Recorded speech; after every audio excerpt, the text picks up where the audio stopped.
अस्सलाम वालेकुम जी। Welcome to my channel. कैसे हैं आप लोग? उम्मीद करती हूँ सब खैरियत से होंगे और मज़े में होंगे।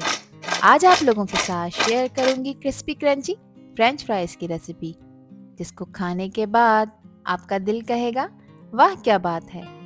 फ्राइज तो हर कोई बना लेता है दोस्तों, लेकिन जो क्रिस्पी और गोल्डन फ्राइज आज मैं आपके साथ शेयर कर रही हूँ, उनका क्रंच और टेस्ट आपको एक अलग ही एक्सपीरियंस देगा। तो दोस्तों, अगर आप चाहते हैं हर दफ़ा बिल्कुल परफेक्ट फ्राइज बनाना, जो ऊपर से हो क्रिस्पी और अंदर से हो सॉफ्ट और टेस्टी, तो फिर ये वीडियो आप लोगों के लिए बहुत ही यूज़फुल होने वाली है। सिंपल इंग्रेडिएंट्स और एक सीक्रेट टेक्निक से तैयार करेंगे ये मज़ेदार क्रिस्पी फ्रेंच फ्राइज, जिसको खाकर आपको मज़ा आ जाएगा। तो फिर रेसिपी को एंड तक देखें।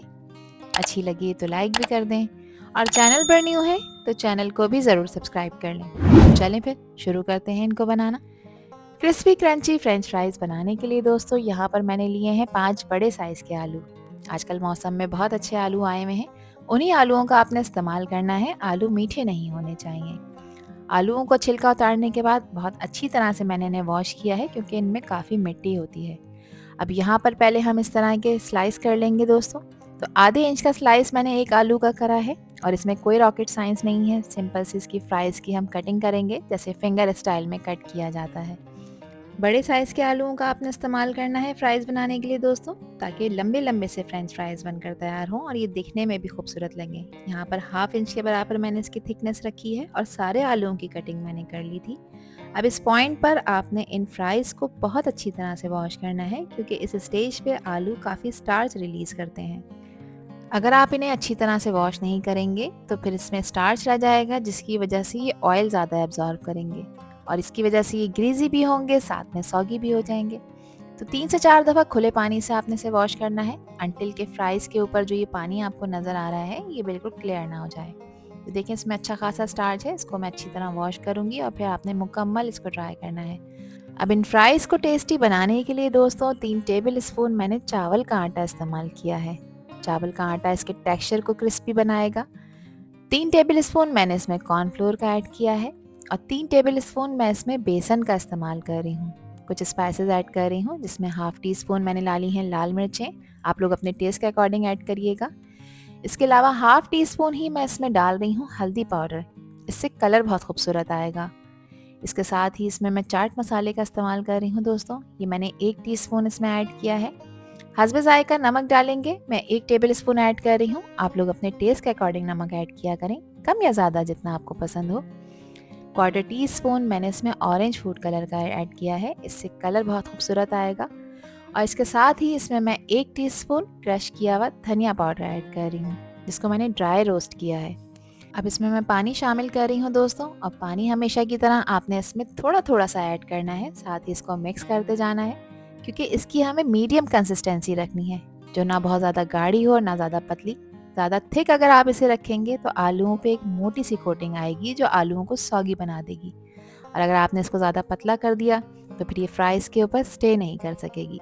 तो मीडियम कंसिस्टेंसी के साथ आपने इसको बनाना है, ताकि जब इस बैटर में हम फ्राइज़ को ऐड करें तो फ्राइज़ इस पर अच्छी तरह से कोट हों, और फ्राई होने के बाद फ्राइज़ बने सुपर टेस्टी और सुपर क्रिस्पी। तो इसको विक्स करने के लिए मैं यहाँ पर हैंड विस्कर का यूज़ कर रही हूँ दोस्तों। इसमें किसी भी तरह के लम्प्स नहीं रहते, अच्छी तरह से आपने इसकी मिक्सिंग करनी है। और अब मैं इसकी कंसिस्टेंसी आपको चेक करा देती हूँ। तो देखें, इस वक्त ये मीडियम कंसिस्टेंसी के साथ है, ना बहुत ज़्यादा गाढ़ा है और ना ज़्यादा पतला। अब आपने करना ये है कि ड्राई हुए हुए जो फ्राइज़ हैं उसके ऊपर आपने ये सारा का सारा बैटर पोर कर देना है, और फिर अच्छी तरह से आपने इसकी मिक्सिंग करनी है। मिक्सिंग इतनी अच्छी तरह करनी है कि फ्राइज़ का हर पीस इस बैटर में अच्छी तरह से कोट हो जाए, और आपको अपने हर बाइट में क्रिस्पी क्रंच भी मिले और साथ में मिले भरपूर मज़ा। तो यहाँ पर देखें, प्रॉपर मैंने मिक्सिंग कर ली है इसकी, और अब ये फ्राइज़ बिल्कुल रेडी हैं फ्राई होने के लिए। तो यहाँ पर देखें, फ्राइज़ का एक एक पीस इस बैटर में अच्छी तरह से कोट हो चुका है, जो कि इस फ्राइज़ को बनाएगा सुपर क्रिस्पी। अब इनको फ्राई करने के लिए दोस्तों एक पैन में मैंने ऑयल गर्म होने के लिए रख दिया था, और ऑयल का टेम्परेचर मीडियम गर्म होना चाहिए, ना बहुत ज़्यादा तेज़ गर्म और ना बहुत ज़्यादा हल्का गर्म।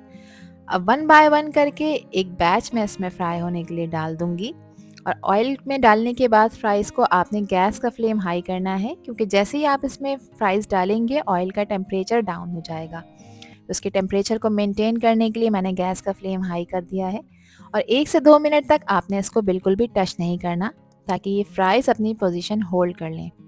जब आपको लगे कि 1 से 1.5 मिनट हो गया है इनको और ये थोड़े से क्रिस्पी होना शुरू हो गए हैं, तो उसके बाद फिर आप इन्हें चलाएं और इस तरह से इनको सेपरेट कर लें।